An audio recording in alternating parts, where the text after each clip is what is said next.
Welcome, residents, to your front porch to the Hudson River. We're here at Carnwath Farms today at the administration building. I'm your supervisor, Dick Thurston, and welcoming you to this lovely park, lovely scenery. Over here by the Hudson, the leaves still aren't as vibrant in color as they are inland within the town, so it looks like there'll still maybe be another couple of weeks of nice color here at Carnwath Farms on the Hudson River. Today I'd like to first touch upon some upcoming events that I hope all of our residents and other friends and neighbors can attend. Come on out, to the town of Wappinger.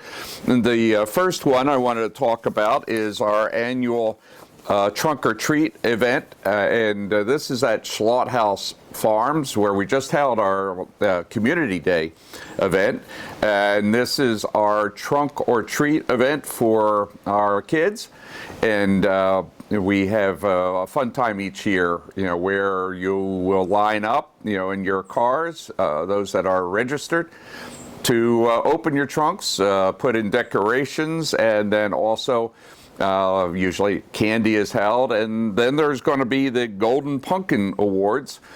These for our young children that are ages 0 to 3, 4 to 6, and then 7 to 9, and also 10 to 13. So we have these different categories, age groups, and we ask our families to dress up their kids, for Halloween and whatever costume you'd like to have them, dressed up in for the holiday Halloween season. This event will be held next weekend. As I note, I think on the second picture here, Trunk or Treat and the Golden Pumpkin Awards will be on the 29th of September. This is from, 1 p.m. to 3 p.m. So come on out to Slaughterhouse Parks, and the Golden Pumpkin Awards we offer every year. And these are actually golden pumpkins, and we also, have a fun time, during that entire event. The Trunk or Treat event is where our kids, young and old, will line up and walk around the area where the cars are. We still have a lot of space, for Trunk or Treat, for you to register. So, go sign up at the Recreation MyRec, Wappinger's MyRec, site, or come on into Town Hall, for Trunk or Treat and the Golden Pumpkin Awards next week from this coming Saturday on the 29th of October. Everyone, please have a happy Halloween, stay safe, and remain well. Don't eat too much of the candy during the season, especially all that your children will bring back. In addition, we have upcoming the Town of Wappinger Veterans Day ceremony. We hold this every day on November the 11th. It's out in front of Town Hall, and this event is one which we honor, recognize the veterans, and on the day we'll have some nice music, and also we will, I believe, have some cider and donuts. And by the way, we will have plenty of cider and donuts at Trunk or Treat in Slaughterhouse Park. And I want to remind everyone, while you're there, go across the street to Meadowbrook Farms. Meadowbrook has a wide selection, a great selection of Halloween, fall food products, also pumpkins, hay bales, and the like. So please show on up. But on our Veterans Day, November 11th, again, this is at Town Hall, the Wappinger Town Hall, on Middle Bush Road, starting at 1 p.m. There's also a ceremony that morning at the Village of Wappinger Falls. So I hope to see you at both of our the events for our community. In other activities that we have coming up, we're going to have a fall crafts fair. That fall crafts fair is coming up on November the 12th, and we're going to be holding that again in Town Hall. Great selection of crafts. And if you are still undecided about Christmas gifts, well, then we're going to have also a nice program out at, on, let's see, it's December the 3rd. December 3rd from 10 to 3. we're going to hold the program, also another crafts fair. So there's two this year in the fall. One before, Thanksgiving, and the other in December. So, make sure you come on out.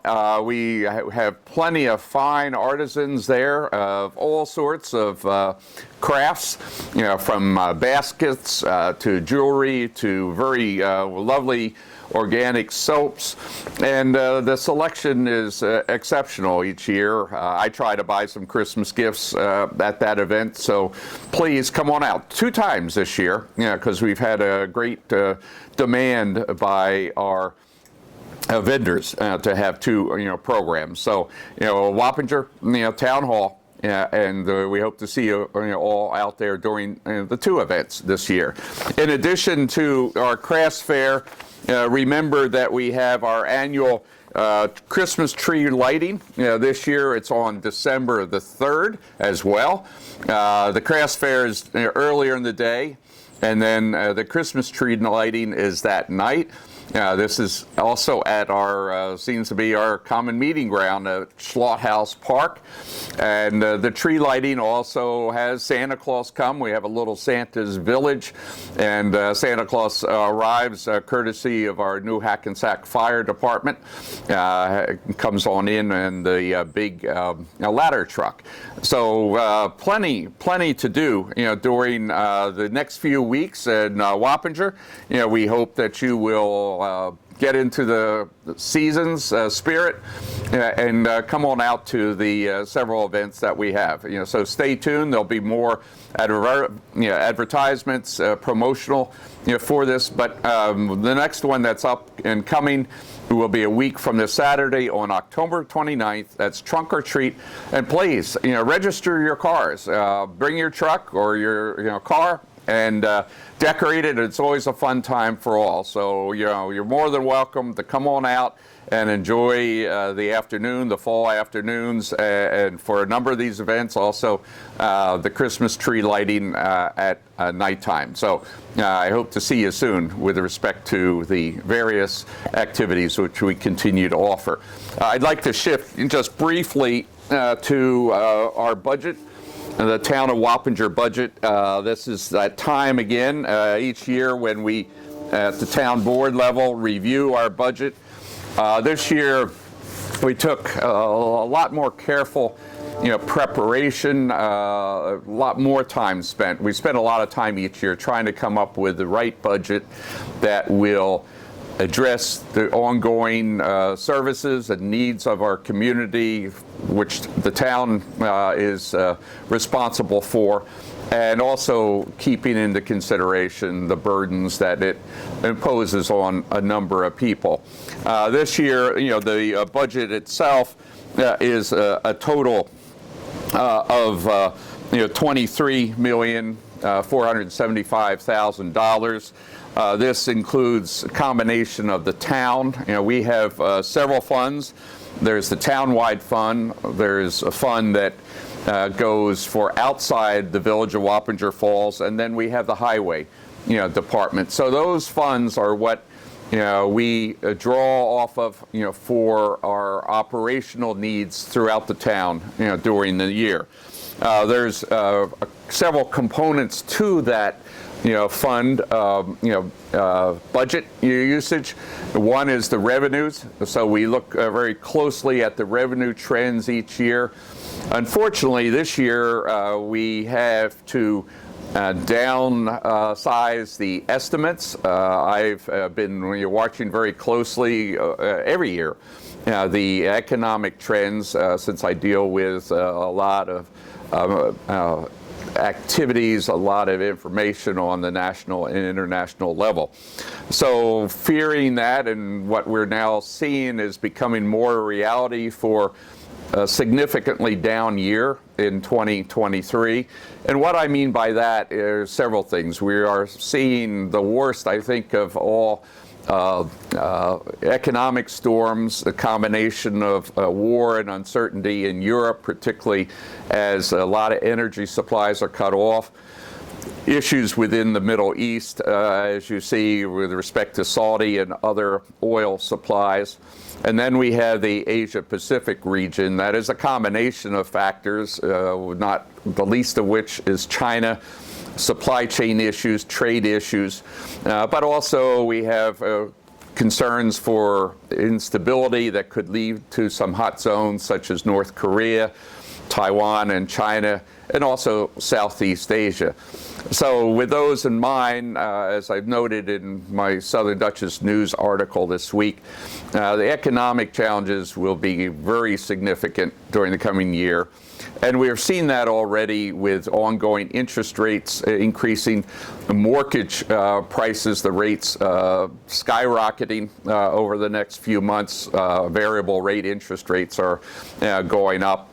And that is now already resulting in a major crunch on the housing market, particularly as demand dries up and also the mortgage rates increase. In addition, we've anticipated more of a heightened inflation. And what all this means is that the revenue estimates for the budget, not just in my tentative budget, but as the board works on the budget further during the next few weeks, those revenue estimates are going to come down. I also believe that internet sales, will go down. Sales tax, revenues, will decline. So we're probably going to have to make some further adjustments, as I mentioned to the board, on those revenue projections.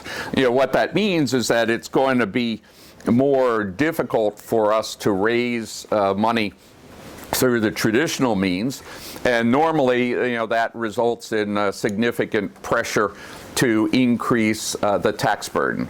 But I've, really made a strong effort within our budget not to raise the tax assessment for $1,000 a property. I know that a lot of the communities around here are, but I hear all the time, every day, the suffering that is going on, particularly with our many residents who have very little, if any, disposable income, to spare. So we've kept the tax rate basically steady, for the next year. That doesn't mean your taxes will go down, unfortunately, because the assessments went up. And so we're very conscious of that. And therefore, in order to keep a relatively flat tax rate per assessed $1,000 of home value, we're drawing down a little bit of our B fund, may spread that out to a couple other funds, but I put into my budget a drawdown of $750,000 from the B fund, which does not impact the B fund at this time, really at all, in the sense that we had a strong surplus due to conservative financial management by myself, Frederick Gowino, and the full support of the board over, not just the last year, but the past, few years. When you look at the total amount to be raised by taxes for the town, that's about almost $7 million, and that's, taking into consideration the revenues and the fund balance. Overall, the town has a budget of around $23.5 million.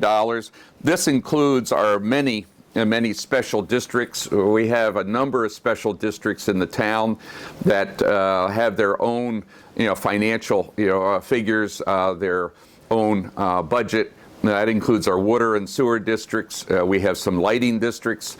We have drainage districts. But also keep in mind, there's the 3 fire districts. We have ambulance district, and we have the very important Grinnell Library.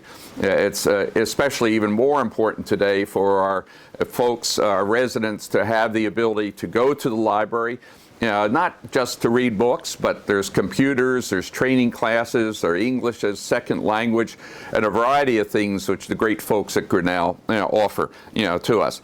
But all this is costly. As inflation rises, so has our costs and expense relating to employee benefits, our basic medical health insurance, and then pension for our very dedicated, long-time staff has to be taken into consideration. So these and many other factors is what goes into our budget planning. That process is actually ongoing throughout the year. Starting in August, I begin to work closely with Frederick Owino. Also meet on several occasions with each of our department heads, such as our Building and Grounds Department under Steve Frazier, Recreation with Jessica Fulton, the Code Enforcement folks, our Building Permitting folks under Barbara Roberti, and Town Clerk Joe Paoloni, Frederick Owino in our Finance, Mike Sheehan in our Highway Department, our Highway Superintendent Chris Thomas at the court, and IT, a number of other areas that go into the consideration of the budget. So these meetings are public, they're open, town hall, and then last but not least, we do not have our capital budget needs in this budget. So what we do every year since I've taken over is have capital separate. We look at those expenses because that's a long-term consideration and usually involves us taking out some sort of bond funding, whether it's a short-term or longer-term bond based on the specific needs. So we're going to have a special public meeting on November the 5th. November the 5th at Town Hall for the purpose of discussing capital needs.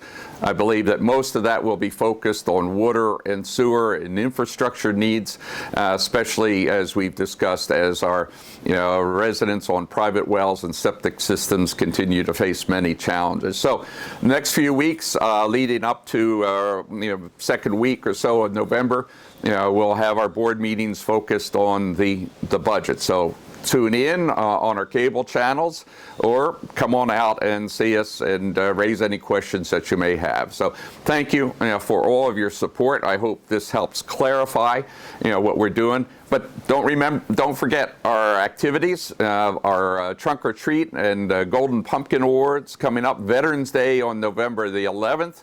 Then we have 2 crafts fairs as well as our Christmas tree lighting coming up. So stay tuned for more information on those. But thank you. Thank you on behalf of the board for all of your support. And until soon, please stay safe and remain well. Thank you.